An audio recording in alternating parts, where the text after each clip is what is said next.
The fentanyl crisis plaguing communities and destroying lives from coast to coast. Over the past few weeks, we've looked into why the death toll is escalating and the root causes of this nationwide problem. Tonight, we examine how exactly fentanyl is actually getting into communities. It's something that our Bob Woodruff has been tracking for several years at this point, and you'll hear what he found in this latest installment of our series, Poisoned.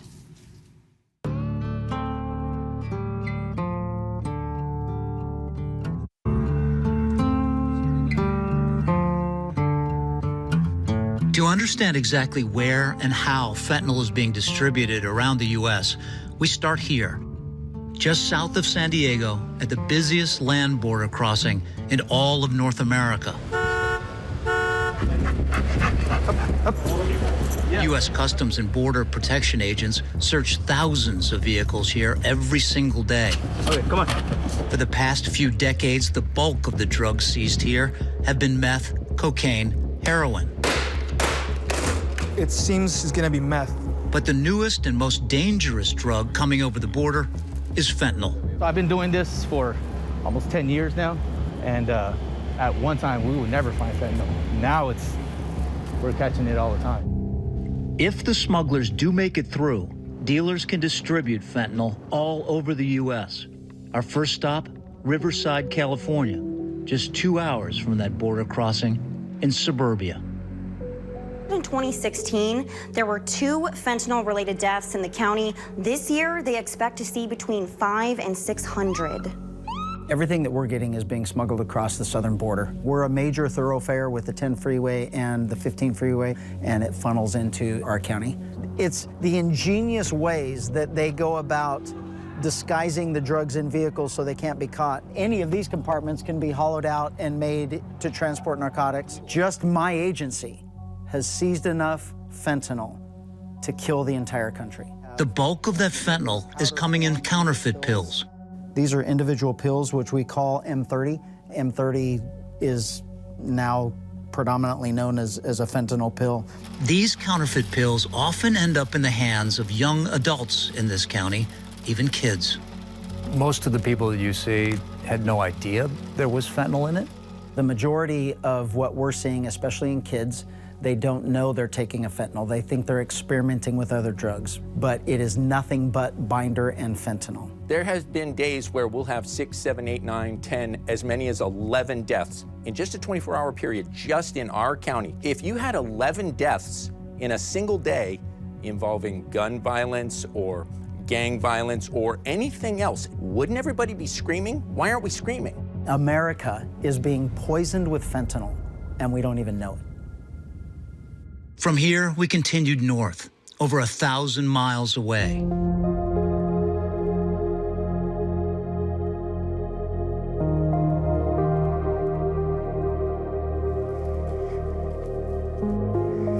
This was a great place to raise the boys. I just smile because there's so many great memories that we have here. This is Andrew and Stephen, brothers, Matt Reviere's only children. Our joke was that when they turned 18, that they had 10 fingers and 10 toes, and we've done our job. Stephen was toward the top of his class. He knew what he wanted to do, and he took a break from going back into college because of COVID. Andrew was very musically talented. I remember giving him a guitar for Christmas one year. Mississippi Queen!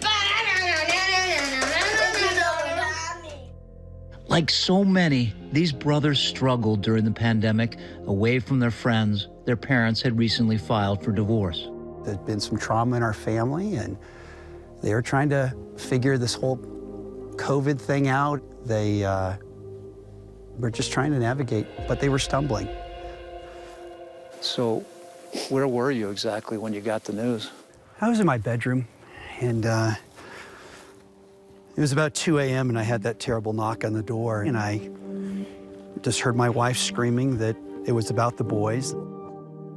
I couldn't believe it. I was so broken. Stephen was 21 when he passed, his brother Andrew just 19. Matt believes his sons were trying what they thought were painkillers for the first time, but they were laced with fentanyl. From what I knew, this was their first attempt. Later on, the detective said that it was counterfeit drugs. The one that says M30. M30. They're just stamped fentanyl. This is the Colorado Springs coroner's office, where these M30s are filling the evidence room, which has become sort of the telltale sign of a likely fentanyl death. The pills from the batch that killed the Riviere brothers ended up right here. Is it fair to say you guys are overwhelmed? Just seeing this room filled with us? Yeah. These fake pills look remarkably like genuine pain pills. You can see how, one, the blue's a little bit different. And you see how crisp that M is? It's just sharper. Here in Colorado Springs, fentanyl deaths have been doubling each year since 2017. I had to find out a 1-year-old yesterday. A 1-year-old? 1 year, 15 months. Clearly, the child got into a tablet. From what we're seeing in the community, one of those classic little blue pills. 21 arrival. Have them respond in with an AED. And just an hour drive from the Riviere house in Boulder is 16-year-old Sophia, another victim of an M30 pill. Keep doing those chest compressions for me, sir. First responders arrive, give her a dose of Narcan. 1 slight pulse and Narcan administered. And just in time, a life is saved. She breathing? She's breathing, yes, sir. To learn more about these pills, we reached out to one of the country's first convicted fentanyl pill dealers. This call is from a federal prison. This call will be recorded. My name is Eric Christopher Falkowski. Eric Falkowski was convicted and sentenced to up to 25 years in prison a few years ago for intentionally adding fentanyl to counterfeit pills, resulting in someone's death. He said fentanyl ingredients were cheaper than other drugs and made the pills more addictive, extremely profitable. Did you know how fatal fentanyl was when you started selling it? Did I know? Yeah, I mean, of course, but I felt like I was intelligent enough that I could mitigate the dangerousness. He says he made pills specifically to target young users and others who are generally well off. It's easier to convince, younger people or more affluent people to use a pill than it is to get them to use a little baggie of powder. To me, it made more sense to cater to the clientele that had more money. But one night in 2016, he mixed a bad batch. On the outskirts of Nashville, his pills caused 18 overdoses in the span of a few hours. 3 people died. They're just dropping? Yeah, like flies, literally. People said you did not overdose people. You poisoned them. You killed them. Do you think you committed murder? This is not me trying to pass the buck or anything. I really don't feel like that. Before he was caught, most dealers, like Falkowski, were buying fentanyl through the mail. Did it come through Mexico, over the border into the United States? No Mexico. No, this is coming straight from China. When we investigated Falkowski's case in 2018, we flew to China, contacted his supplier, and coaxed a representative to speak with us. Hello, is this Lucy? Yes. She actually solicited the relationship directly to me and said she could provide fentanyl. That was my best supplier. She sent us video of what she claimed was raw fentanyl powder, but she had refused to meet in person. Maybe after a long time, I will trust you. Ironically, much of China's fentanyl production is done here in Wuhan, the same city now known as ground zero of the COVID-19 pandemic. On the streets, we searched for the company's marketing fentanyl online. There's a company's in building B2. Let's ask them, come on in. But we found no companies. One neighboring business told us that the company had recently moved. The company's gone since maybe March. Nobody in this building had ever heard of this company. So the address in their website, clearly it's a lie. China is still the source of illicit fentanyl, but in a different way. Under pressure from the U.S., Chinese suppliers now have difficulty sending fentanyl straight to America. China cracks down on those companies that are making fentanyl per se, but they don't do much about the companies that are making the ingredients that are required to make fentanyl. Those are now being sent in staggering amounts to Mexico. Those ingredients are shipped from China across the Pacific to the West Coast ports here in Mexico, ultimately into the hands of the criminal cartels who have truly taken over almost all of the fentanyl market. Inside their labs, the cartels cook the chemicals into fentanyl, either powder or pills. Then they are driven north from here to the U.S. border. So what you're seeing now is something that was never possible when fentanyl was coming from China. And that is a coverage of fentanyl all across this country. Come on. Back at the border, border officials swiftly noticed the change. This is San Diego, that's Mexico. Last year, more than 11,000 pounds of fentanyl made its way into the U.S., and more than half of it came right through here. That is more than double the fentanyl the U.S. seized at the border the previous year. Do you think it's possible to stop this inflow? I wish I could say yes, but I think there is a lot of things in play. We always look for inconsistencies. And on the day we were there, This car was actually apprehended and detected by a canine. It is fentanyl that was taken out of there? There was fentanyl taken out, yes, sir. They had the packages all tucked in through here.